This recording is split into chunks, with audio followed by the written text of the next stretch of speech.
Hi friends, ഇന്നൊരു തട്ടിക്കൂട്ട് video ആണ് കേട്ടോ. മഴയായതുകൊണ്ട് മോളുടെ പാൻറ്റും ട്രൗസേഴ്സ് ഒന്നും ഉണങ്ങുന്നില്ല. എൻ്റെ ഒരു സ്വഭാവം വെച്ച് തുണി ഉണക്കിയെടുക്കാൻ നോക്കാതെ ഞാനിവിടെയുള്ള കുഞ്ഞു കുഞ്ഞു തുണിയൊക്കെ വെച്ചിട്ട് ഒരു ട്രൗസർ ഒപ്പിച്ചെടുക്കാൻ പറ്റുമോ എന്ന് നോക്കാൻ പോകുന്നു. അല്ലെങ്കിലും പണ്ടേ എൻ്റെ അമ്മയായാലും അമ്മമ്മയായാലും എപ്പോഴും എന്നെ പറ്റി പറയുന്ന ഒരു കാര്യമാണ്, ഇവിടെ മുന്നിൽ ഒരു കഷ്ണം തുണി പോലും വെക്കാൻ പറ്റില്ല, അന്നേരം നോക്കുക അതുകൊണ്ട് എന്തെങ്കിലും അടിക്കാൻ കാണുന്നത്. അത് ശരിയാണ് കേട്ടാ. ഏതൊരു തുണി കണ്ടാലും എനിക്കത് വെട്ടിമുറിച്ച് എന്തെങ്കിലുമൊക്കെ അടിക്കാനാണ് തോന്നാറ്. പിന്നെ ഇതിനെപ്പറ്റി വലിയ ധാരണയില്ലാത്തതുകൊണ്ട് ചിലതൊക്കെ ശരിയാവും, ചിലതൊക്കെ പാളിപ്പോവും. പാളിച്ചകളാണ് കൂടുതലും. അത് പിന്നെ തെറ്റിച്ച് പഠിച്ചാലേ നമുക്ക് ശരിയാക്കി എടുക്കാൻ പറ്റുള്ളൂ. ഏത് അപ്പോൾ എൻ്റെ ഇതേപോലെയുള്ള പ്രാന്തൊക്കെയുള്ള കൂട്ടുകാരുണ്ടെങ്കിൽ ഈ ചാനൽ ഒന്ന് സബ്സ്ക്രൈബ് ചെയ്ത് കൂടെ കൂടിക്കോളൂ കേട്ടോ. നമുക്കിങ്ങനെ ഓരോന്നൊക്കെ അടിച്ച് നോക്കാം. അപ്പോൾ നമുക്ക് തുടങ്ങാം.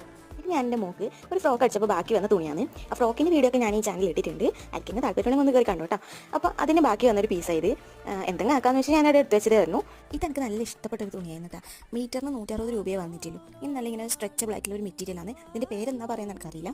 ഇത്ര ഇഷ്ടമായതുകൊണ്ട് തന്നെ ഇതിൻ്റെ ഓരോ ചെറിയ പീസ് പോലും ഞാൻ എടുത്ത് വെച്ചിട്ടുണ്ട്. ഹെയർ ബോയോ ക്ലിപ്പോ അങ്ങനെ എന്തെങ്കിലും ആക്കാമെന്ന് വെച്ചിട്ട്